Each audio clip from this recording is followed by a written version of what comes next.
আসসালামু আলাইকুম। আমি এখন বানাবো অসাধারণ স্বাদের একটা শিম ভর্তা। যারা ভর্তা পছন্দ করেন, বিশেষ করে শিম পছন্দ করেন, একবার এভাবে বানায় খেয়ে দেখেন, তাইলেই বুঝবেন কতখানি মজার। এটা তৈরি করা খুবই সহজ। তো আসেন দেখি শুরু করা যাক। আমি কয়টা শিম নিয়ে এর এই মাথাটুকু এইভাবে কেটে এখান থেকে টান দিলে এর একটা সুতার মতো থাকে, আঁশের মতো, এটা উঠে ফেলবো। দুই মাথা কেটে দুই পাশ থেকে উঠে ফেলবো। এদিকে একটু না উঠলেও আবার এদিক থেকে করলে উঠে আসবে। এটা কিছু না কিছু একটা আঁশ থাকবে, এই যে দেখেন একটা সুতার মতো আঁশ থাকে এটা। আর এগুলোকে আমি এইভাবে অর্ধেক করে কেটে নিব, আর অবশ্যই ভালো করে ধুয়ে নিব। ইচ্ছা করলে কেউ আগেও ধুতে পারেন, ইচ্ছা করলে কাটার পরেও ধুতে পারে। তো আগে কেটে ধুয়ে নেওয়াই সবচেয়ে ভালো। আমি একটা সসপ্যানে সিম যেগুলো আমি কেটে নিলাম সেগুলো দিয়ে সামান্য কিছু পানি দিয়ে, যাতে সিমটা মোটামুটিভাবে আধা সিদ্ধ হয়, একটু পরে নরম হয়ে যাবে, সামান্য একটু পানি দিয়ে এইটাকে সিদ্ধ করে নেব। আধা সিদ্ধই বলতে পারেন, খুব বেশি পানি না, সিদ্ধ হইতে হইতে যাতে পানিটা শুকায় যায় আর কি। এখন পানি দেখা যাচ্ছে না, অল্প একটু পানি, কিন্তু সিমটা একটু পরে নরম হয়ে গেলে কিন্তু বেশ পানি মনে হবে। যাই হোক, একটু নাড়ানাড়ি করে এটাকে সিদ্ধ করে নেব। চাইলে কেউ ভাপেও দিয়ে নিতে পারেন, ভাপে একটু সময় বেশি লাগে, এতে একটু কম সময় লাগবে। ফুটে ওঠার পরে 3-4 মিনিট জাল দিলেই দেখবেন এটার রংটাও দেখেন বদলা গেছে, একদম গাঢ় সবুজ হয়ে গেছে। আর এগুলা কিছুটা নরম হয়ে যায়, এই যে একটু চাপ দিলেই চামচটা ভিতরে ঢুকে যাচ্ছে। চামচটা যখন ভিতরে ঢুকে যাচ্ছে, ভেঙে ভেঙে যাচ্ছে, এটা হয়ে গেছে। কারণ হচ্ছে এরপরে আমার এটাকে ভাজি করতে হবে, অতএব এখন বেশি গলায় লাভ নাই। আমি চুলাটা বন্ধ করে দিব। চুলাটা বন্ধ করে দিয়ে এটাকে আমি ঠান্ডা করে নেবো এই পানি সহই। তাহলে কিছুটা পানি টেনে নিবে, বাকি পানিটুকু ফেলে দিব। এই পানি তেমন কোনো নাইও, কিন্তু কথা হচ্ছে তারপরে একটু রাখলে এই কিছুটা পানি টেনে নিবে ঠান্ডা হইতে হইতে, ব্যাস। তারপর আমি এটাকে ব্লেন্ড করে নিতে পারবো। ঠান্ডা হওয়ার পরে এই হচ্ছে আমার শিমগুলা। দেখেন পানিটুকু কিন্তু সবই চুষে নিছে, অল্প 2-1 ফোঁটা এখনও আর দেখা যাচ্ছে না, কিন্তু বেশ ভিজা ভিজা আছে। এটা কিন্তু একটু ভিজা ভিজা থাকলে ভালো, কারণ আমার যেহেতু ব্লেন্ড করতে হবে। এর সাথে আমি 4 কোয়া রসুন একটু কেটে নিছি, কতগুলা ধনিয়া পাতা যার যার স্বাদ মতো, 2টা কাঁচামরিচ যার যার স্বাদ মতো দিবেন, আর আধা চা চামচ কালো সরিষা নিচ্ছি। এটা কিন্তু ব্লেন্ড করলে এতটুকু হয়ে যাবে, সেই জন্য খুব বেশি এগুলো দিয়ে লাভ নাই, মানে বুঝে দিবেন আর কি, যার যার রুচি মতো। খেয়াল রাখবেন এটা বাটলে কিন্তু একদম কমে যাবে।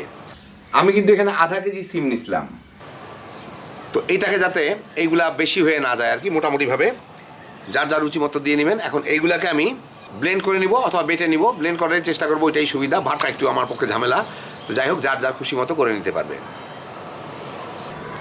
আমি এখানে একটা কড়াইয়ে কিছু তেল গরম করে তার মধ্যে কিছু পেঁয়াজ বেরেস্তা করে নিব। যদিও আমার পুরা বেরেস্তাটা লাগবে না, তো একবার যখন করতেছি তখন অতিরিক্ত কিছু বেরেস্তা করে রাখবো। আপনারা প্রয়োজন মতো করে নিন। বেরেস্তা করে রাখলে কিন্তু অনেক সময় অনেক কাজে লাগে, করে রেখে দেওয়া যায়। তো আমি বেশ কিছু পেঁয়াজ বেরেস্তা করে রাখবো, এর কিছুটা আমি ব্যবহার করবো, আর বাকিটা আমি একটা বয়মে করে রেখে দিব। আমি কিন্তু মাঝারির একটু নিচে, লোয়ার মাঝারির মাঝামাঝিতে এই বেরেস্তাটা করতেছি, কারণ বেরেস্তাতে পেঁয়াজটা ভালো মতো ভাজা ভাজা হয়। দেখেন একটু ভাজা ভাজা হয়ে গেছে, এটা কিন্তু শেষের দিকে খুব দ্রুত কালার রং বদলাইতে থাকে, উঠানোর পরেও একটু কালো হয়ে যাবে। তো সেই জন্য আমি পেঁয়াজটাকে এখনই তুলে নিব। একটু সাদা সাদা দেখা গেলেও কোনো ক্ষতি নাই, পেঁয়াজটাকে আমি খুব দ্রুত তুলে নিব, কারণ এটা আরেকটু পরে কিন্তু আরও গাঢ় হইতে থাকবে। আমি একটু বেশি বেরেস্তা করলাম, কারণ আমার একই তেল খরচ হইলো, মানে তেলটা দিয়ে আমি বেরেস্তা করলাম। ভবিষ্যতে অন্য কোনো কাজে লাগানো যাবে। আপনারা বেরেস্তা যদি করেন একটু বেশি করে রেখে দিয়েন, তাহলে আরামে এটা ভবিষ্যতে কোনো কাজে লাগাবেন। শুধুমাত্র এই ভর্তা করার জন্য বেরেস্তা করাটা খুব একটা বুদ্ধিমান ছিল না। যাই হোক, এখন বেরেস্তাটাকে আমি একটু চাপ দিব, এরকম চালনিতে উঠায় চাপ দিলে এর মধ্যে অতিরিক্ত তেলটুকু পড়ে যাচ্ছে নিচে, আপনারা দেখতে পাচ্ছেন না। অতিরিক্ত তেলটুকু পড়ে গেলে এটা সংরক্ষণ করা খুব সুবিধা।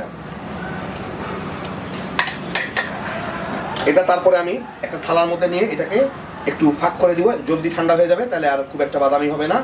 অতিরিক্ত তেল পড়ে গেছে, এটা অনেক দিন আমি একটা বয়ামে ভরে রেখে দিতে পারবো। তেল থাকলে কিন্তু বেশ দিন রাখা যায় না। যাই হোক, এখন বাকি রান্নাটুকু শুরু করি। আমি এখানে 1 টেবিল চামচ সরিষার তেল গরম দিচ্ছি ওই একই কড়াইয়ে। তার মধ্যে আমি 5টা মরিচ দিব। 2টা মরিচের আমি ডান্ডাটা রাখছি, আর 3টা মরিচ ইয়ে করে রাখছি, ওগুলো আমি ডেকোরেশনের সময় দিব। যাই হোক, এখানে 1 চা চামচ কালি জিরা আছে, ওইটা ফোড়ন দিয়ে নিব। ওর সাথে ফোড়ন দিয়ে মরিচটার সাথে হালকা আছে আমি ভেজে নিব। আমি মাঝারি আছে ভাজতে, মাঝারি থেকেও নিচে লোয়ার মাঝামাঝি ভাজতেছি, ওখান থেকে এটাকে একটু ভেজে নিব।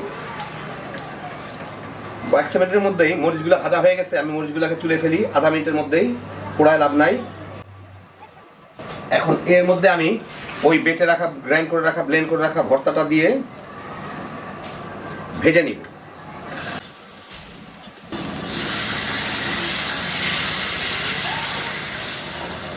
পাঁচ ছয় মিনিট ভালো মতো ভেজে, একটু বেশি সময় ভাজতে হয় কারণ এর মধ্যে কাঁচা রসুন দেওয়া হয়েছে, তো সেই জন্য এর মধ্যে আমি মরিচগুলা যে উঠে রাখলাম তার মধ্যে 3টা মরিচ আমি এভাবে ভেঙে নিছি, ওইগুলা দিয়ে দিব। শুকনো মরিচগুলো আমি ভেঙে নিছি 3টা, আর 2টা মরিচ রাখছি ডেকোরেশনের জন্য।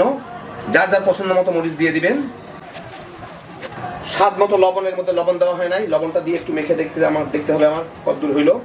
আর একই সাথে যে বেরেস্তা করে রাখলাম এই বেরেস্তা থেকে কিছু বেরেস্তা দিয়ে দিতে হবে, এটা অসাধারণ একটা স্বাদ আনবে। ভালো মতো এটাকে মিশাই নিই।